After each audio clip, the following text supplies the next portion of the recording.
بسم اللہ الرحمن الرحیم والصلاة والسلام علی رسول اللہ وعلی آلہ وصحبہ اجمعین۔ معزز ناظرین و سامعین کرام، السلام علیکم ورحمۃ اللہ وبرکاتہ۔ سیدت عائشہ صدیقہ رضی اللہ تعالی عنہ اور ماہ شوال، سال کے 12 مہینوں میں سے سیدت عائشہ صدیقہ رضی اللہ تعالی عنہ کے لیے محبوب ترین مہینہ شوال المکرم کا تھا، کیونکہ اس ماہ مبارک سے ان کی محبوب ترین یادیں وابستہ تھیں، اور آپ رضی اللہ تعالی عنہ کو یہ بات پسند تھی کہ وہ اپنی قریبی عورتوں کی رخصتی بھی ماہ شوال میں کریں۔ سیدت عائشہ صدیقہ رضی اللہ تعالی عنہ کے ساتھ رسول اللہ صلی اللہ علیہ وسلم کی شادی مبارکہ اور آپ صلی اللہ علیہ وسلم کے ساتھ ان کی معاشی و سماجی پرورش نے قرآن کریم کے نزول کے دوران بکثرت ان کی موجودگی کو کامیابی سے ہمکنار کیا۔ ام المؤمنین سیدت عائشہ صدیقہ تقریباً 9 سال تک محبت وحی کے قریب رہیں، اور سرکار مدینہ صلی اللہ علیہ وسلم جب سیدت عائشہ صدیقہ رضی اللہ تعالی عنہ کے بستر مبارکہ میں ہوتے تو بھی آپ صلی اللہ علیہ وسلم پر وحی نازل ہوتی رہتی، لیکن آپ صلی اللہ علیہ وسلم اپنی کسی دوسری زوجہ مبارکہ کے بستر میں ہوتے تو آپ صلی اللہ علیہ وسلم پر وحی نازل نہ ہوتی۔ حضرت حافظ ابن حجر عسقلانی فرماتے ہیں کہ حضرت سیدت عائشہ صدیقہ نے نبی کریم صلی اللہ علیہ وسلم سے بکثرت علم سیکھا، اور آپ کے بعد تقریباً 50 سال تک زندہ رہیں۔ بکثرت لوگوں نے آپ رضی اللہ تعالی عنہ سے علم شریعت حاصل کیا اور ان سے بے شمار احکام و آداب اسلام روایت کیے، بلکہ یہاں تک کہا گیا کہ احکام شریعت کا 1/4 آپ سے منقول ہے۔ سیدت عائشہ صدیقہ رضی اللہ تعالی عنہ اپنے زمانے کی عظیم مفسرہ قرآن شمار ہوتی ہیں۔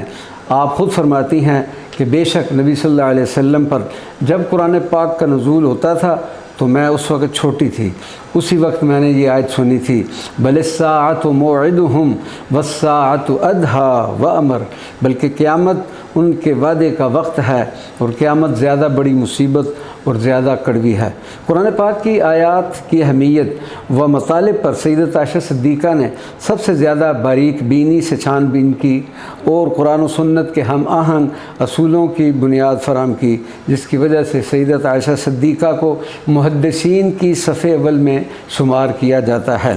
روایت حدیث، ام المؤمنین حبیبۃ الحبیب سیدت عائشہ صدیقہ رضی اللہ تعالی عنہا نے جناب سرکار مدینہ صلی اللہ علیہ وسلم سے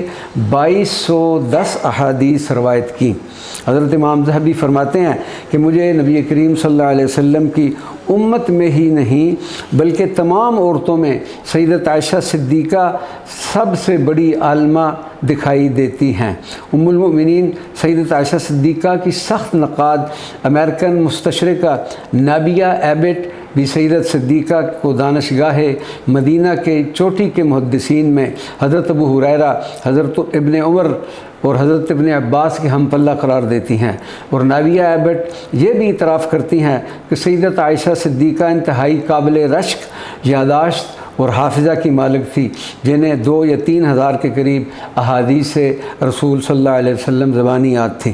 حضرت امام زہری جو تابعین کے پیشوا ہیں فرماتے ہیں کہ سیدت عائشہ صدیقہ تمام لوگوں میں سب سے زیادہ علم والی شخصیت تھیں۔ بڑے بڑے صحابہ کرام آپ سے فقہی مسائل دریافت کیا کرتے تھے۔ حضرت امام زہری کا قول ہے کہ اگر تمام مردوں اور امہات المؤمنین کا علم ایک جگہ جمع کیا جاتا تو ام المؤمنین سیدت عائشہ صدیقہ کا علم ان سب سے وسیع اور کثیر ہوتا۔ ابن سعید کی روایت میں ہے کہ ام المؤمنین حضرت سیدت عائشہ صدیقہ خلیفہ اول حضرت سیدنا ابو بکر صدیق کے دور خلافت میں مفتی کا منصب حاصل کر چکی تھیں اور مختلف شرعی مسائل پر فتویٰ دیا کرتی تھیں۔ حضرت سیدنا عمر فاروق اور حضرت سیدنا عثمان غنی رضی اللہ تعالی عنہما کے دور خلافت میں بھی سیدت عائشہ صدیقہ فتویٰ دیا کرتی تھیں۔ سیدت عائشہ صدیقہ نے صرف دینی علوم ہی نہیں سیکھے بلکہ وہ دیگر علوم معاصرہ کی حصول میں بھی پوری دلچسپی لیتی تھی۔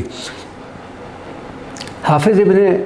عبد البر جن کا وصال 463 ہجری ہے فرماتے ہیں سیدت عائشہ صدیقہ نے اپنے زمانے میں 3 علوم میں بے مثال تھیں، علم فقہ،